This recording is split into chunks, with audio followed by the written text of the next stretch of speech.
Good evening, everybody.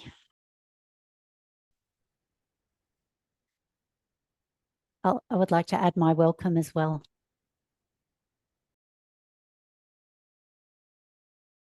This is my final presentation, if you like. And this is a Q&A for what I've presented.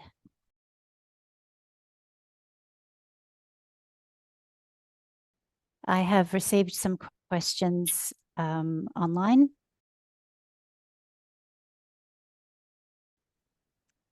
My plan is to address those ones first.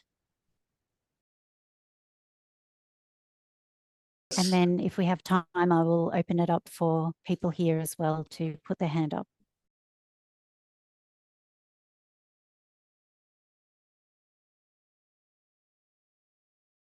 So the first question I have is this. Regarding the two phases you spoke about in your studies,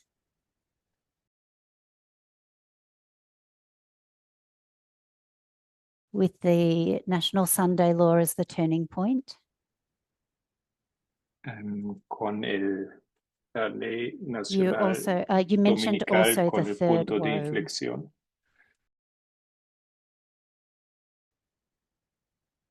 There's two parts to the question. Does the third woe also come in two phases?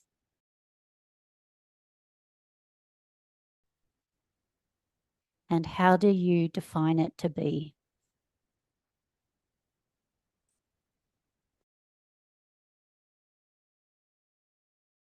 Do people remember me mentioning the third woe at all?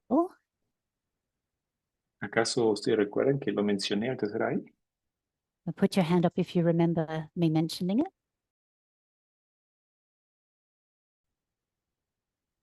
Okay, there's somebody who remembers. Put your hand up if you don't remember. Okay, that's okay. It was very brief.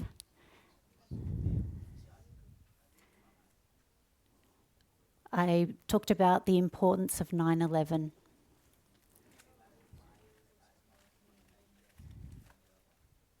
And as part of that, I listed I gave a list of things that happened at 9/11 so that we could really remember that it's such an important waymark for us.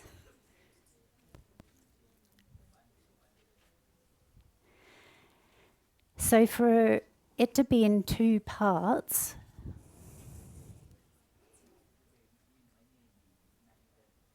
and we've got Sunday law in the middle,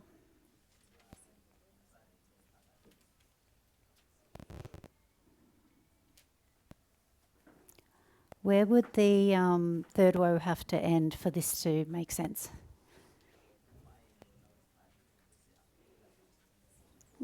Put your hand up if you have an idea about where it would have to end.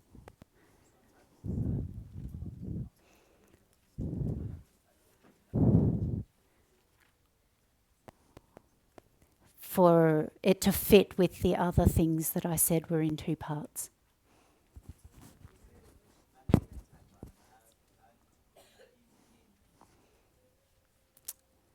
If you want to put your hand up, if you have an idea. Okay, back there, we have a microphone.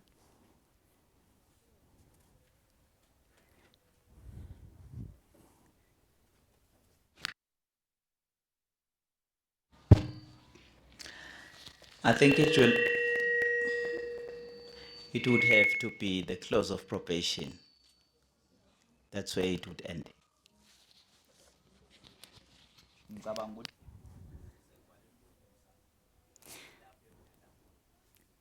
Yes, so I don't know if we can all see that.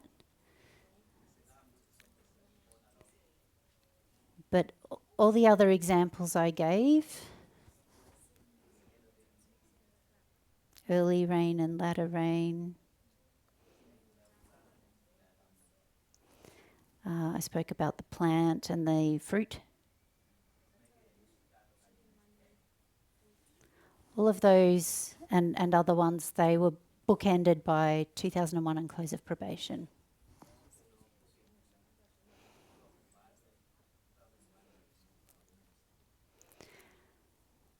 But the third woe, does that end at close of probation?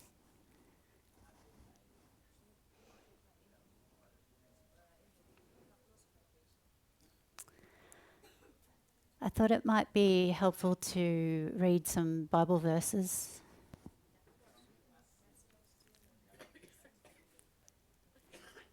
I have Revelation chapter 7 verses 1 to 3.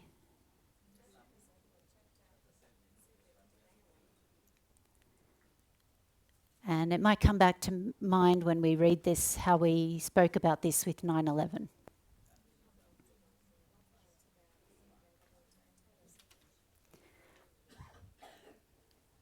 I'll read the 3 verses straight from top to bottom.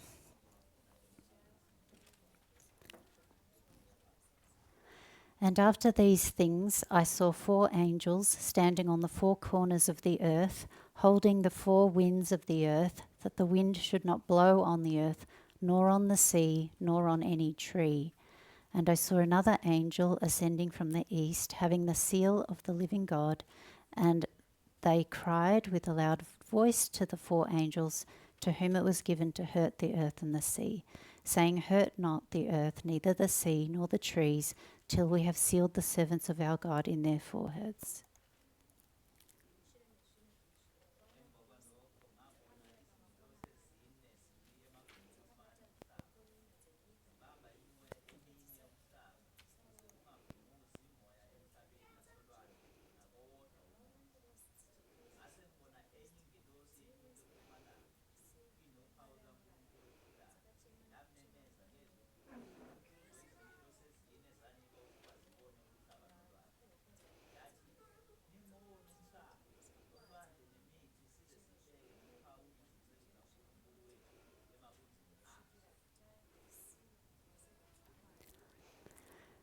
So we can see that at 9/11, we had spoken about in the past that those 4 winds were restrained.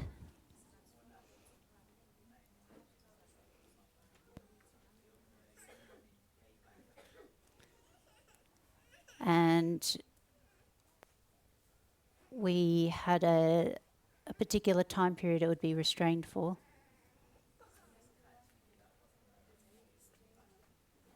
And then it would be loosed. From early writings, page 36, paragraph 2.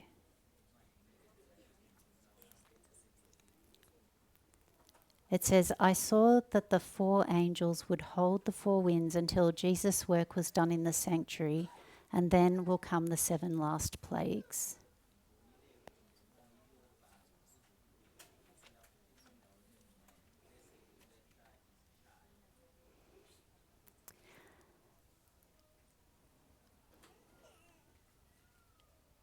Our understanding of prophecy is developing now.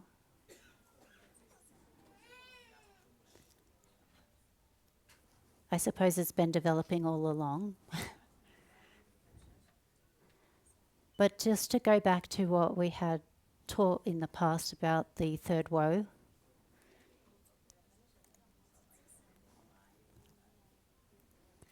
there was an article that was produced by the movement several years ago. I thought we could read, I could read that to you as well.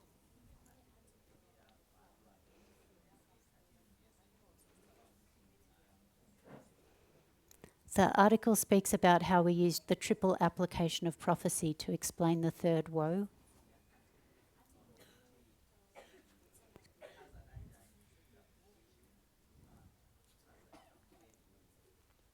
It was the first woe plus the second woe equals the third woe.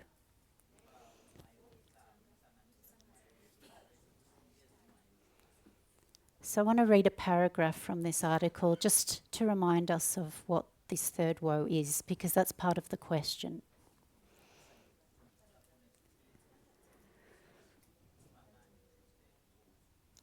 And I hope all the translators have a copy of this so I can just read it.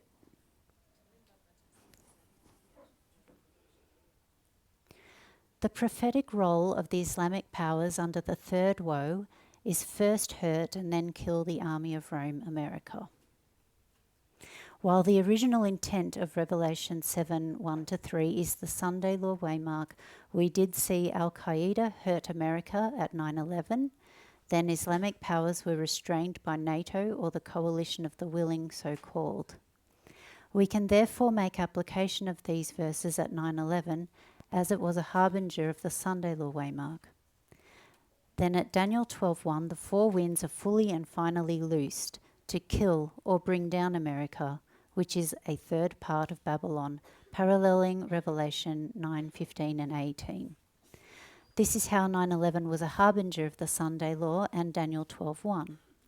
At 9/11, as an Islamic power hurt the army of Rome in a repeat of the first woe. Then they were subsequently restrained in a repeat of the second woe. The second woe is further fulfilled at Daniel 12:1, when an Islamic power kills the army of Rome.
So one point is that the third woe wasn't particularly featured in my presentation.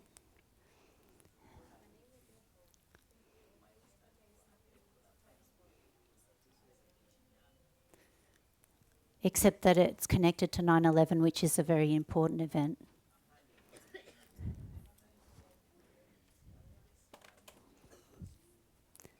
I don't believe the third woe is ended at close of probation.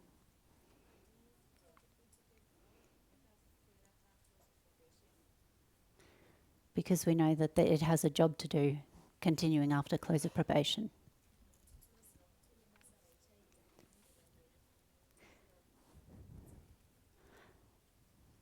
I also mentioned sanctification process from 9/11 to close of probation.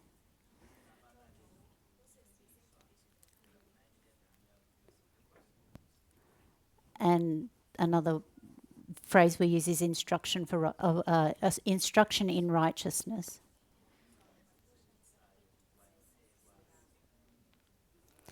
And they do start and end at these bookends.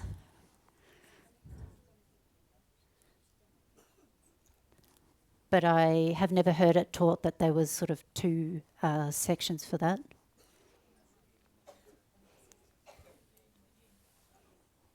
So maybe sometimes we can do that, and other times maybe it makes more sense to just see it as one thing.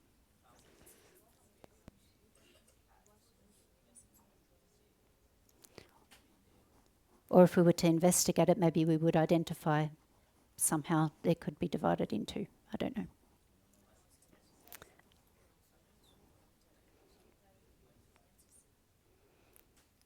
When I said that, I mean sanctification, not the third woe.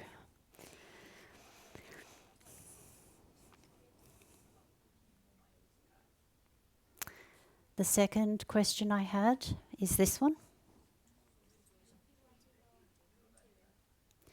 Letwin spoke of King of the South as the restraining power.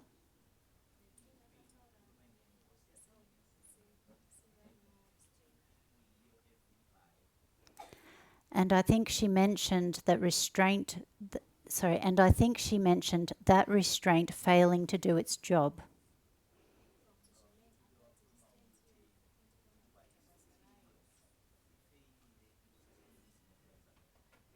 When and how do you see that? Is it at Sunday law?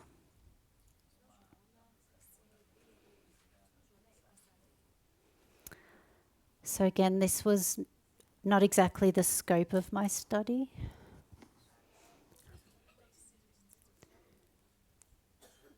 But I will comment on this question anyway. Because I did speak about Sunday law as an important turning point.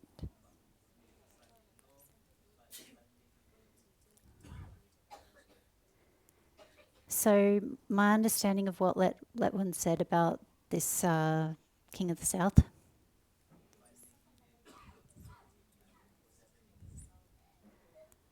that as a restraining power, it started to fail in its job from 2014 to 2024.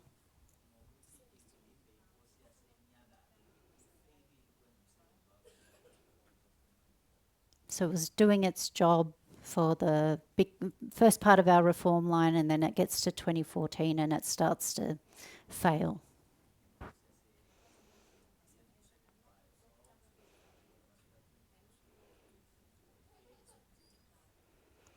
And by the time we get to Sunday law at 2024, it's finished. It's completely failed.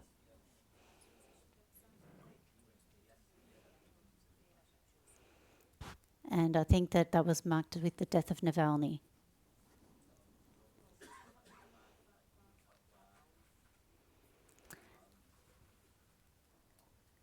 So that's, in answer to the question, is how I saw that study and understood it's what happened at Sunday law.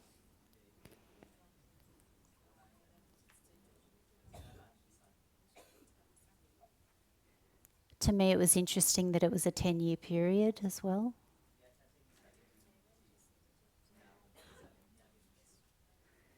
Others have highlighted the overturning of the Republican Party for that same period of time.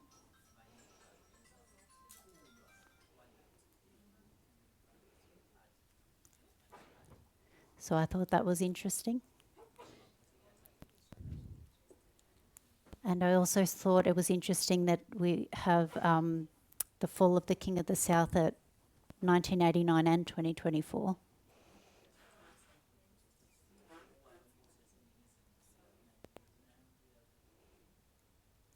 And we have a 10-year period leading up to each of those.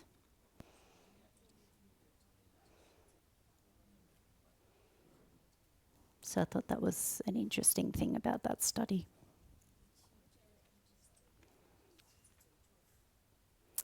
The third question is this one. The power that got restrained at 9/11, is that restraining the same one as Letwin is speaking about?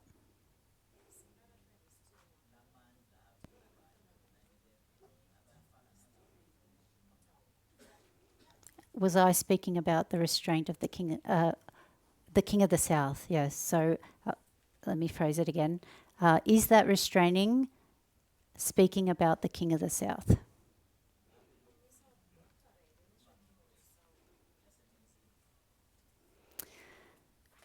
So Letwin's study was about the war between the King of the North and the King of the South.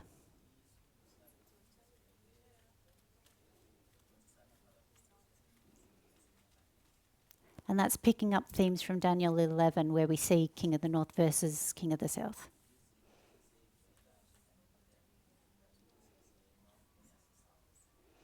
And on our line, that would be the United States versus either USSR or Russia.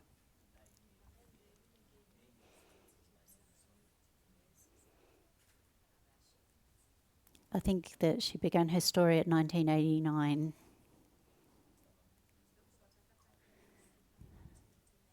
So there's already been some restraining going on before we get to 2001.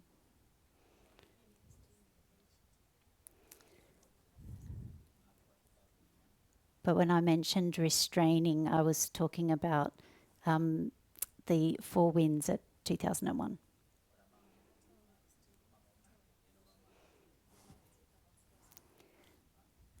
So I've already read Revelation 7 verse 3, where it talks about sealing the servants of God in their foreheads and restraining until that's done.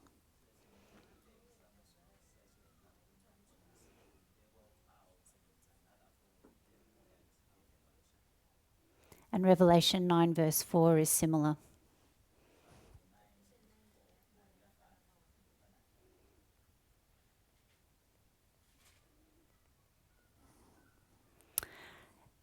I can read it to you.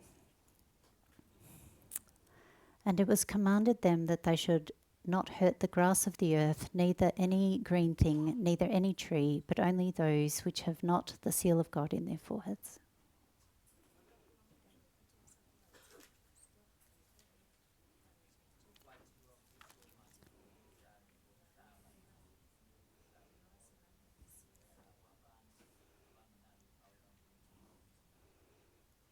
So we're talking about a different type of restraining. I hope we can see that.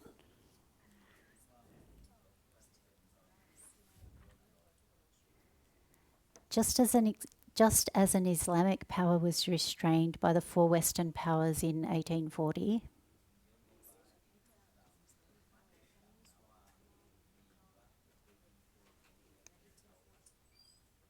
the way we've understood this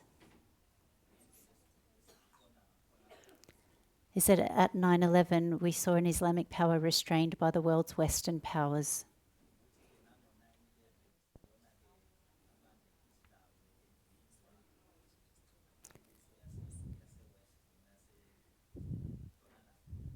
And that was connected to the Battle of Mazar-e-Sharif in Afghanistan.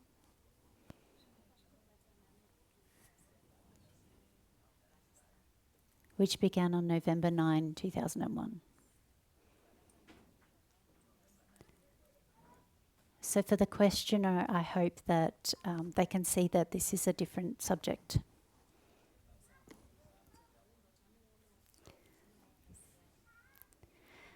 The fourth question.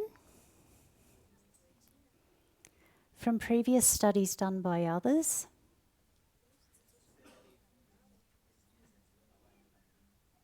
it has been taught that war on the Western Front is USA versus USA.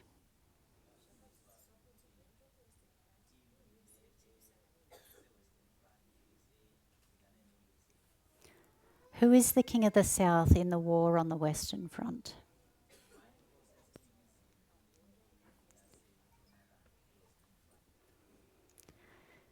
So we get war on the Western Front from where? Put your hand up if you know what stories they come from.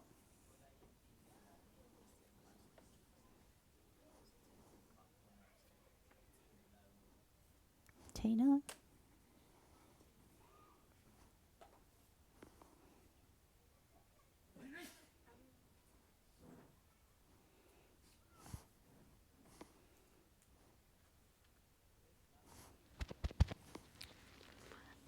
I'm not really sure, but my head immediately when you said that, I just thought of World War II.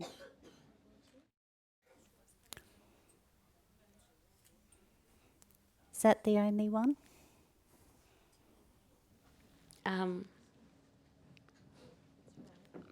Okay. Other one, Paris in Macedonia, I think, if not Italy.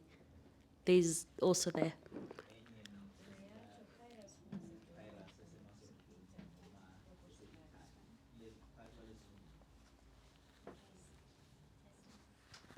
So We get war on the Western Front. That phrase comes from, you said World War II?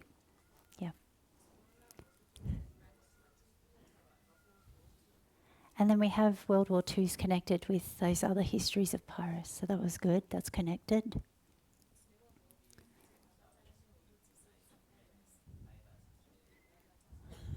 And after Elder Tessa taught us World War II,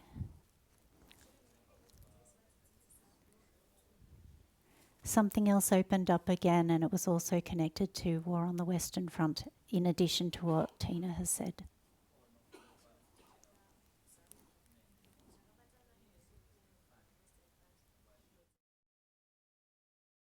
Does anybody remember that one?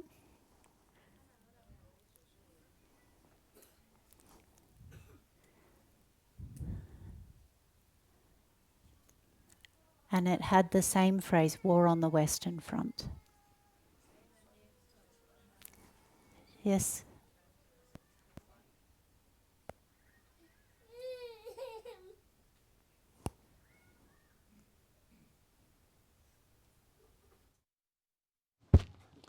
I'm thinking, I'm thinking of the war that happened between Rome and Tarendam.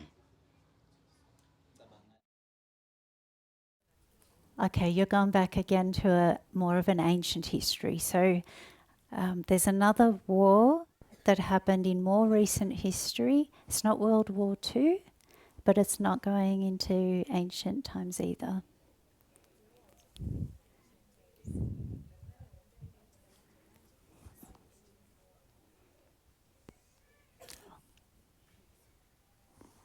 Anybody? William? Did you have your hand up, William?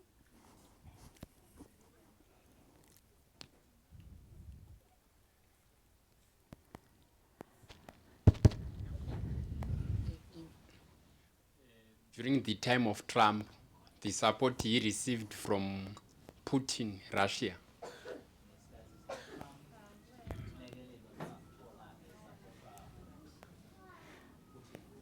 Okay, so maybe you've taken us to World War III, like our application.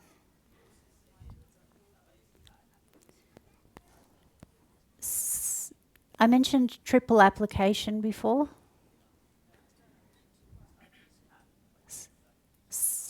Someone has mentioned World War II and somebody has mentioned something about World War III.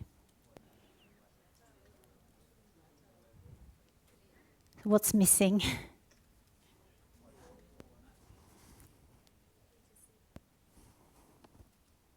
Yes. World War I. World War One. Is that what you were going to say as well, Justina? Thank you. Okay, World War One. So we've got World War One and World War Two equals World War Three.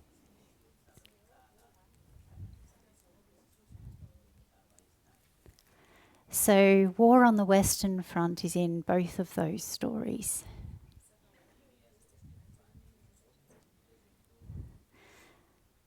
So we need to look at both of them to answer this question.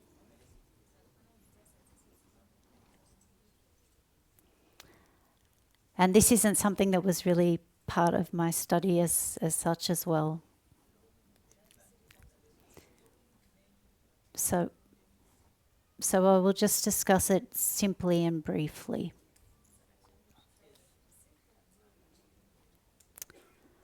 In World War I, there was a Western Front and an Eastern Front during that war.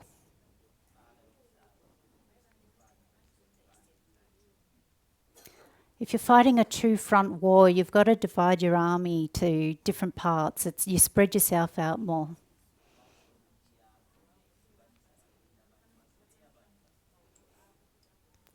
It's usually better if you can have one front, not two.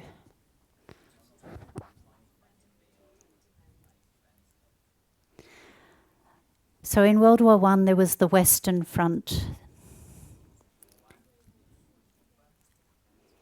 And it's Germany versus the Western Allied powers.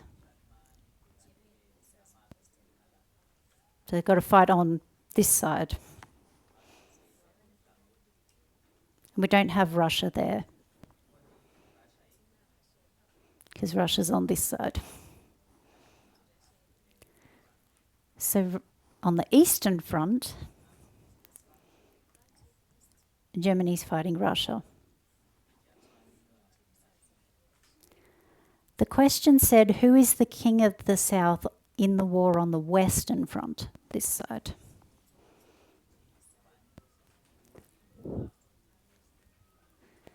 So if the king of the South is Russia or USSR,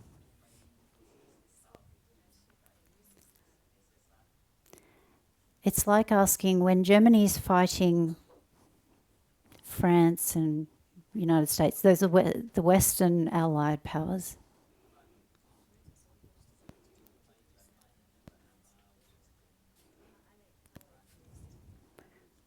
Where do we see Russia over there?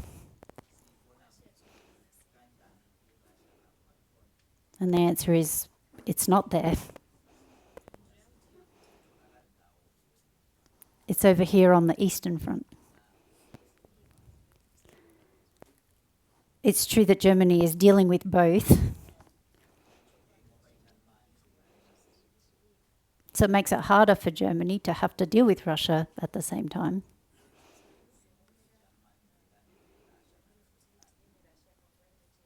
But it doesn't mean we can put Russia into the Western Front.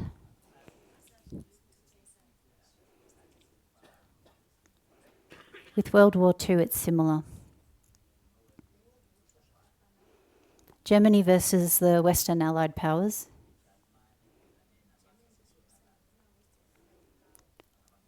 And Germany versus the Soviet Union. So where is the USSR in the war on the Western Front? It's not there, but it does make it harder because Germany's got to fight on both sides, at least for part of the time.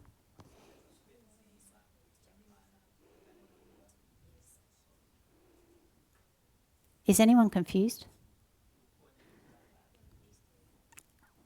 Tina, did you want to ask anything, or do you want me to explain it again?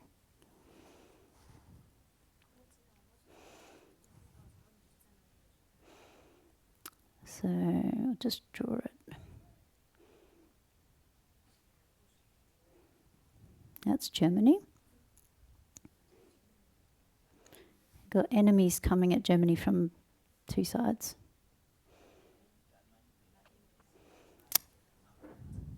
And this is the western side.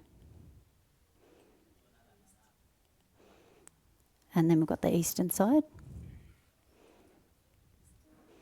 I'll put the King of the South is on the east because that's geographically that's where it is compared to Germany.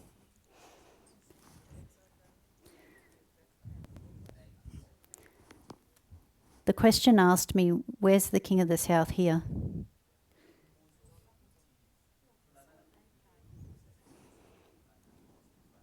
And I said, it isn't there.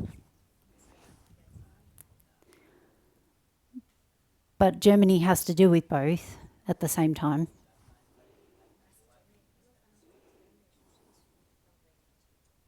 So I guess it can affect what's happening.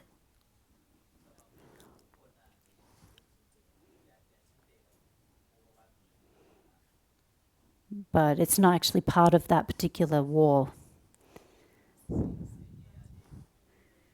So for making application, we wouldn't be bringing King of the South into this story here.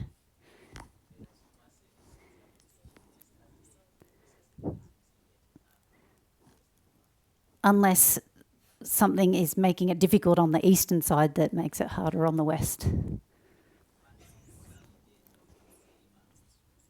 Is that better? Okay. And my last written question is this. In your second study on Daniel 2 and 5, how do you understand the fact that the fall of Babylon is placed at the close of probation?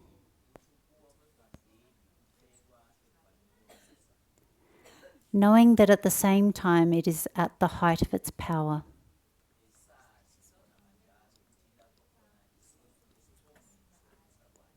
And begins to reign supreme.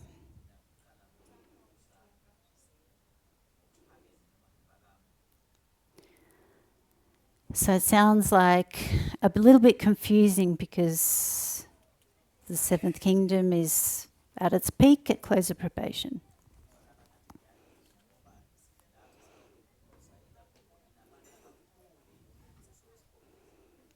So why is the story saying it's going to be destroyed?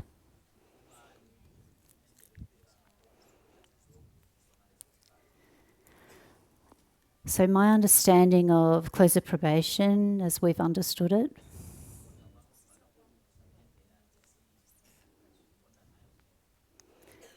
God has given a probationary time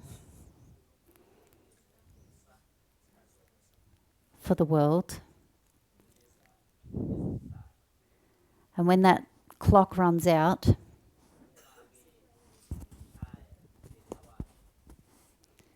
judgment starts to fall.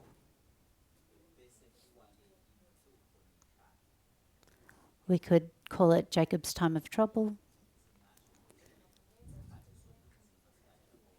the 7 plagues. We know we marked 9T11 there.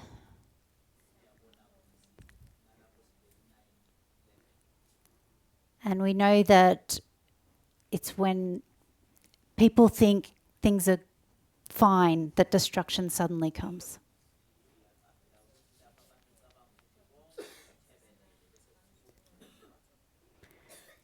So I can read us a couple of quotes. So Great Controversy 627.3.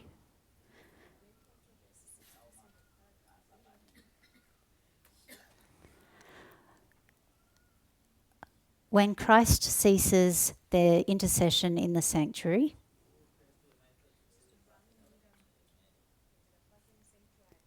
that would be at Daniel 12:1.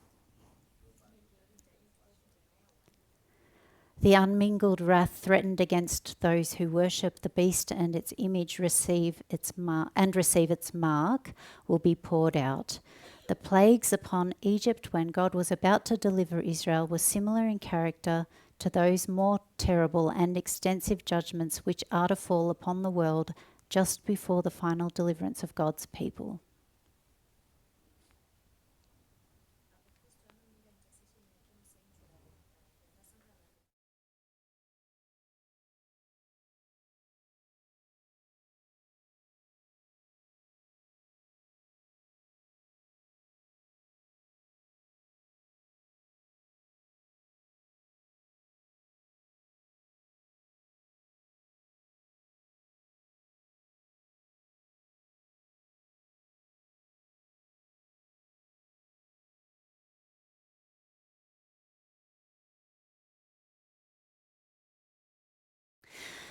Okay, and so from 9 Testimonies, page 13, starting at paragraph 4.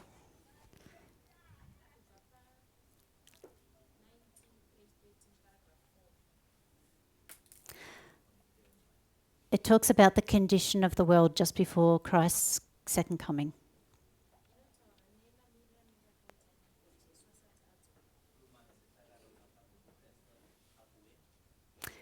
People have heaped up treasures together.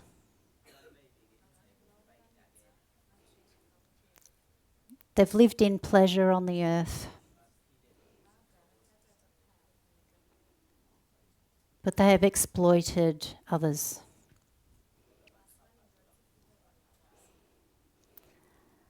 The second paragraph is about who is reading the warnings of the times.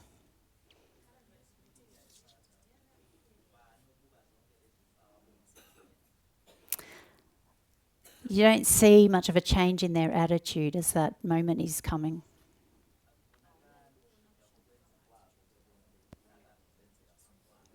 It compares it to the days of Noah. It says they're absorbed in worldly business and pleasure.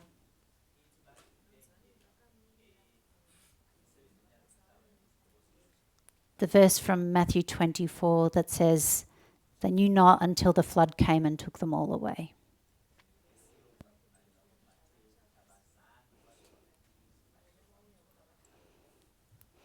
So the passage goes on and it gives a series of Bible verses.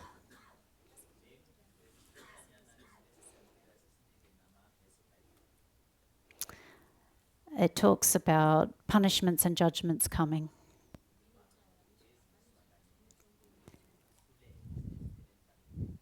Alas for the day of the Lord is at hand.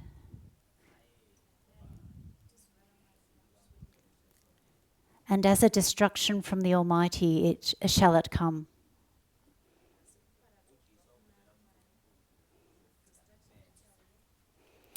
It talks about the sound of the trumpet and the alarm of war.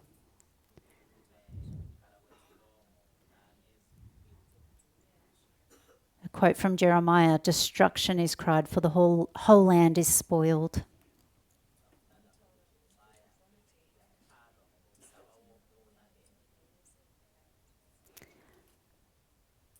And then there's another one from Jeremiah, alas, for that day is great.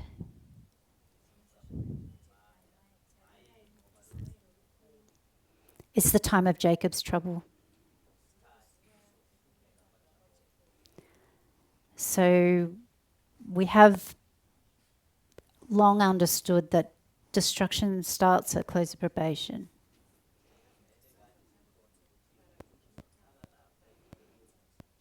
This kingdom is at its height, but it reaches the limit of God's forbearance.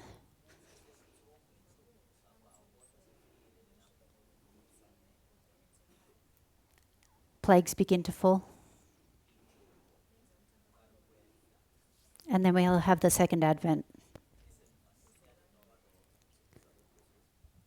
Something else also happens at the close of probation, Waymark.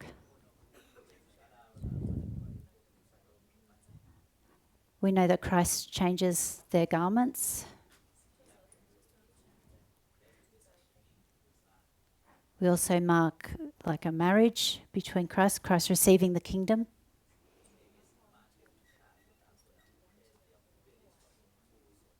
So prophetically we have like a change of ownership.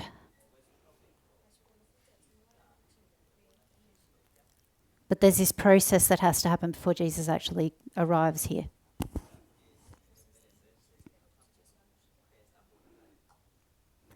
So I'll read one more quote. And it's Early Writings 36.1.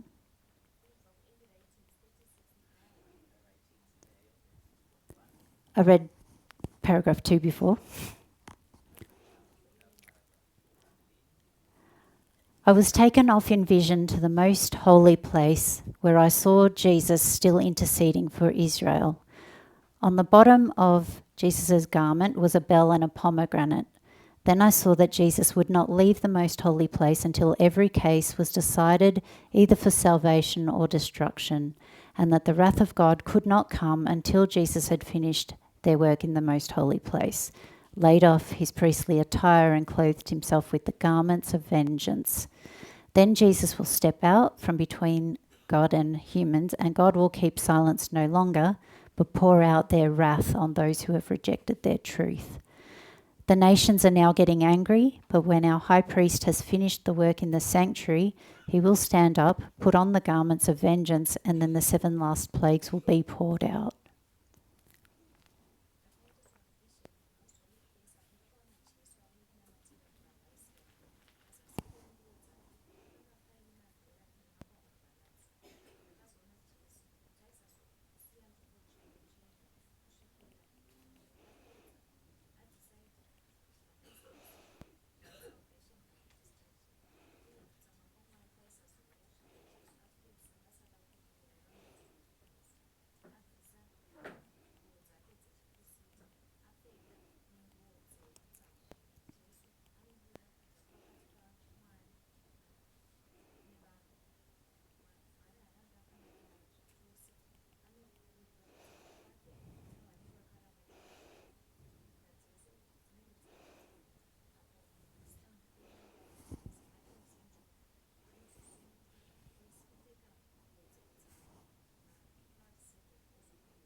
So it might sort of sound contradictory at first.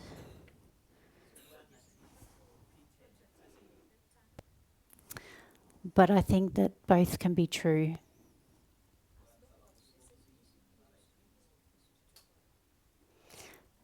So hopefully I've answered that question.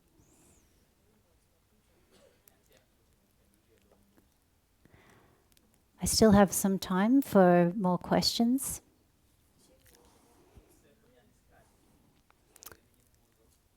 So I can maybe take us back to the study that I did, maybe the notes.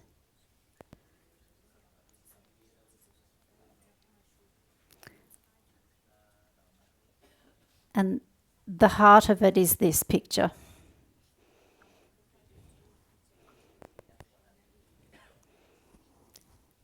Whatever the application is, I have the symbols laid out this way.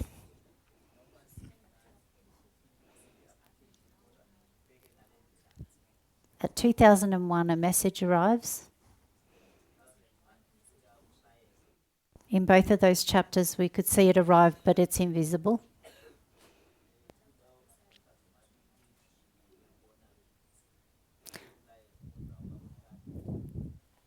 At 2019, the king experiences some kind of increase of knowledge.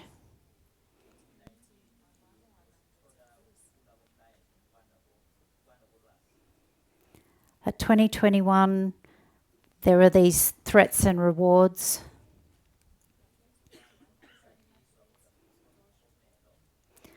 And a description of what will happen is laid out.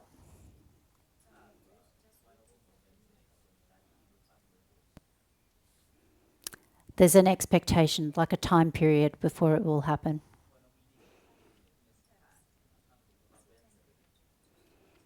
At Sunday Law, in the middle of both stories, Daniel received the interpretation or the understanding.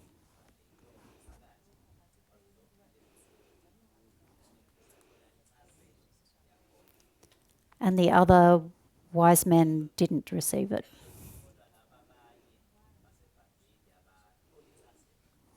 So we found out who's got the true prophetic gifts, I guess, which is the end of part 1. But it's also the beginning of a new little story. Because what has arrived is the interpretation. And that's invisible at the moment. Then at the waymark, which is around now, maybe a little bit before now,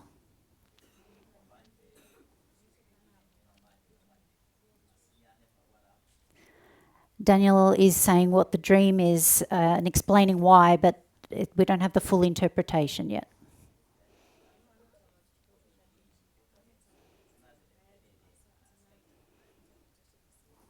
At the waymark that's ahead of us, Daniel gives the interpretation. We now have it fully laid out. It's like a decree from God that Babylon will fall.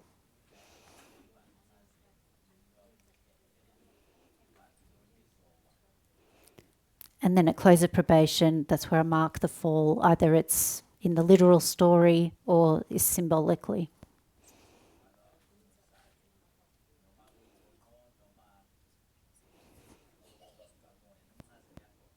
And all of that lines up with where we think that second angel's message starts and ends on our line.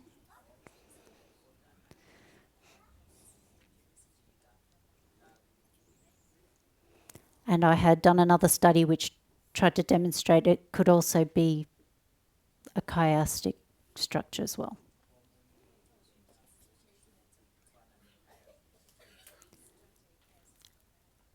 We got themes from the numbers. Covenant and restoration on one hand.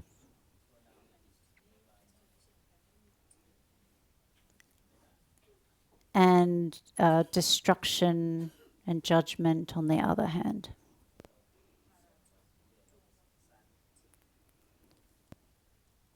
And in the middle, we just saw that things changed from the beginning of the story where the king was basically dominating everyone.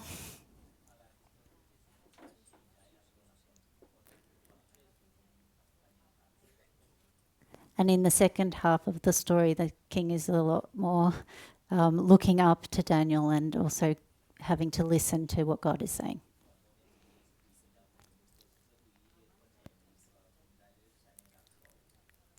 It seemed to me there had been a turning point in the story. So that's the literal, and that was to bring it back to our memory.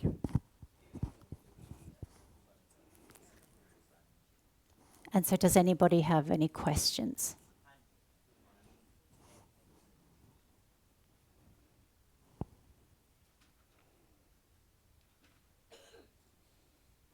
Yes.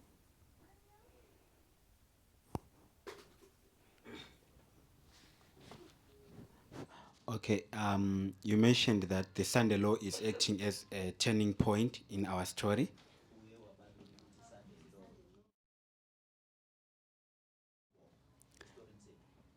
Which is clear to me.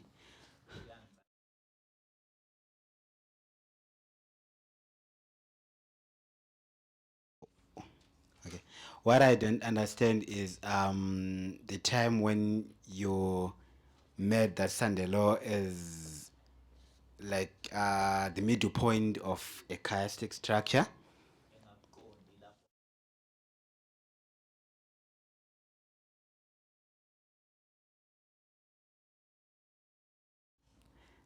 And you took the X sector in 2021 and tried to find similarities with the increase of knowledge after the Sunday law.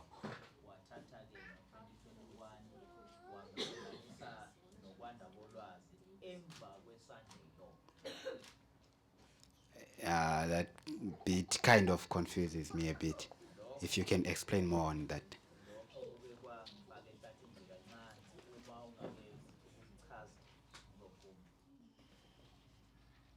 You mean this bit here where I've got, say, the blue one?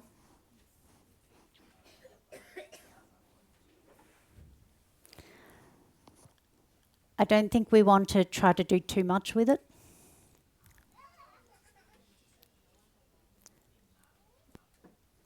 If somebody who's making application wants to try to use this in some way, they could try.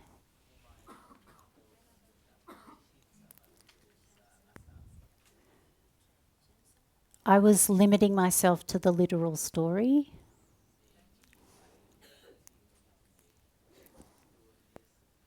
And I wanted to use this to see if two things. One is, was there a turning point at all in the literal story? And whether it could be a way of cross-checking the things I'd put on the line.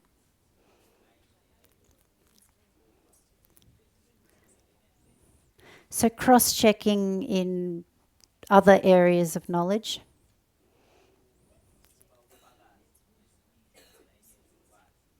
You use one method to get an answer,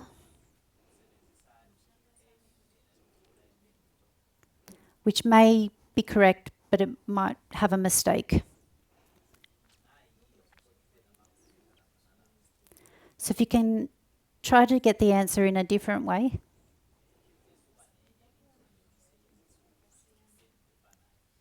And if you get to the same answer, it can be like a way of double checking.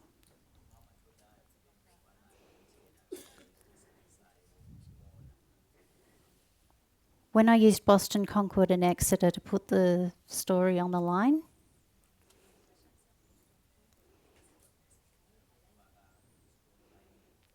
it's a little bit subjective when I look at the story.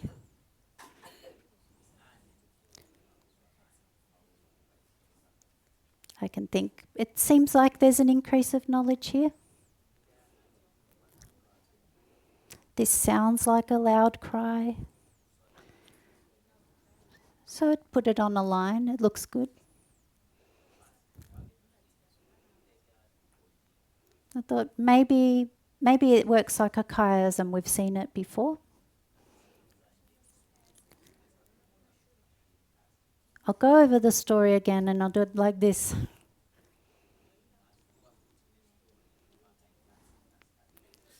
If I can, don't worry about the year, but if I can take the piece of the story that I put at those two waymarks.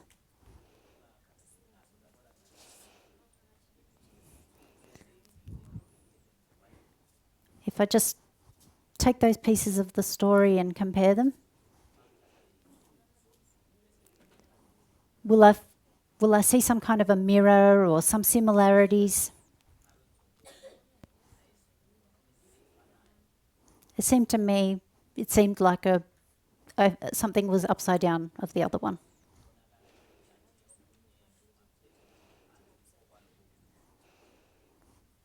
Even if it didn't happen like that, the alpha and the omega seems to work quite well.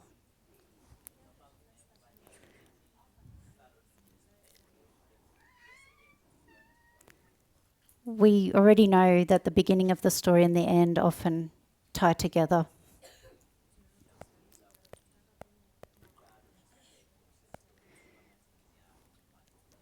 These ones with the numbers, I'm really satisfied with that they meet the criteria.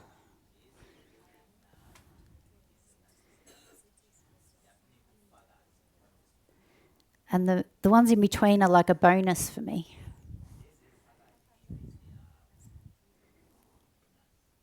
But maybe not essential. In general terms, we do see the story does turn.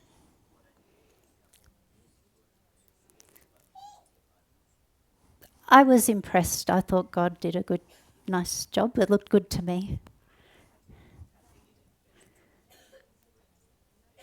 When I put these ones side by side, I kept seeing hand and power coming up a lot.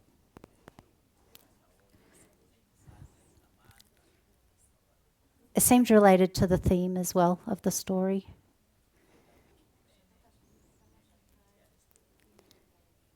So for me, it was a way of maybe maybe extracting a little bit more information out of the stories.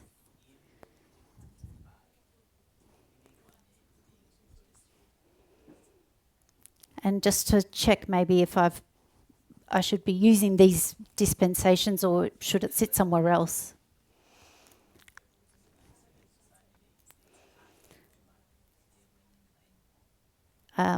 Yeah, I did something similar with Daniel's chapter 3 and 6 as well.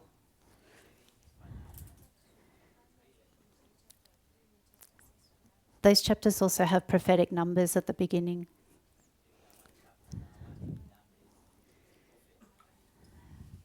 And it sits in the same dispensations, like the same waymarks as well.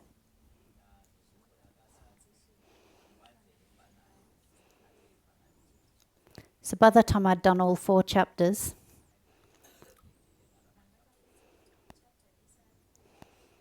I felt really excited when I found all this.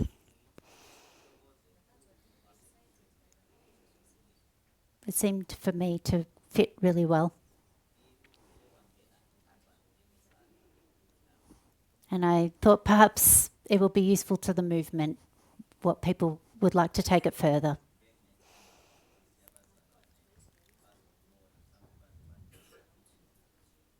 I thought it would confuse people to connect waymarks like this.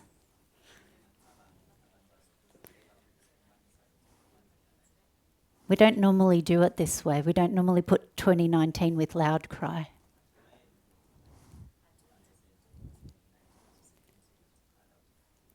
But if something is a mirror, to me it's a bit like if you do some knitting.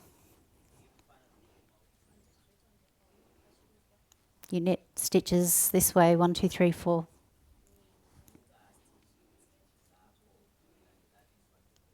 And then when it goes the other way, you go 4, 3, 2, 1. When for example, in the line of the priests, we already had a model of progress and backlash.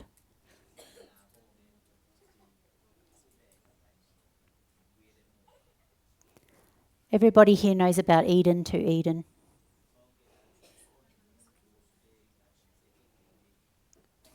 We've had gender, worship and race. If God's going to undo the damage, we start at the last one and then we go back to the first one.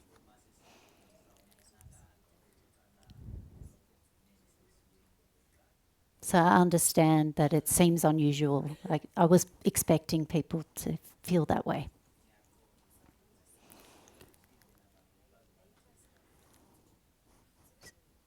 For the purpose of this study, it's fine with me if you just sort of see that there's a turning point and that things shift.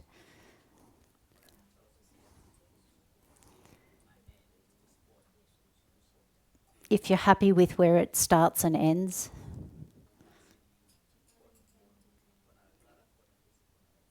and if you think the Boston Concord Exeter thing works, I think we can be pretty confident it's correctly laid out.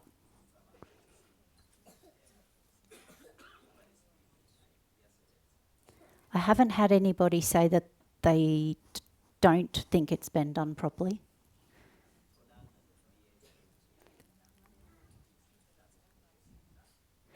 But I'm open to people saying so if they think it should be done a different way.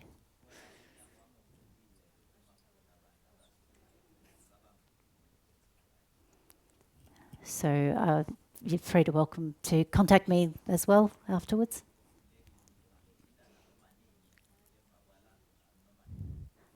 Is that okay? Is that a satisfactory answer for you? Okay. All right, we've got about 10 minutes left or so, I think. So does anybody else have a question or a comment?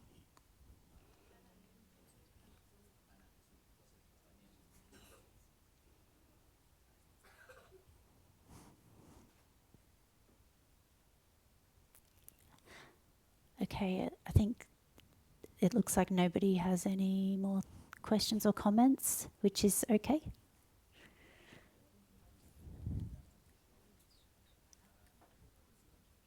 So we can close in prayer and finish a bit early. Let's pray. Loving God, we want to thank you for this Sabbath. It's a special Sabbath because we're all here in person together.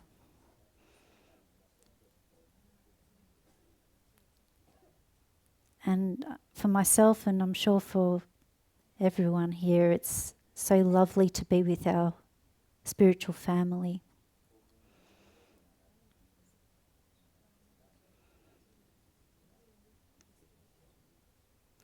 I want to thank you for all the studies that have been presented.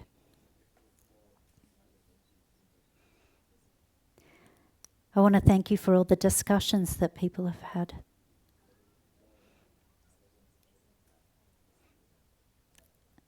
I want to thank you for the hugs and the happiness.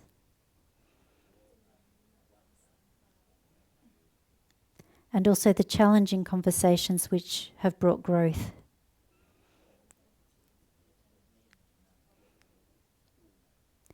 We know that you are leading us. We put our faith in you. You continue to open up these things to us. And there is every opportunity for every one of us to enter the kingdom. Thank you for your mercy and your patience. And we love you. In Jesus' name, amen.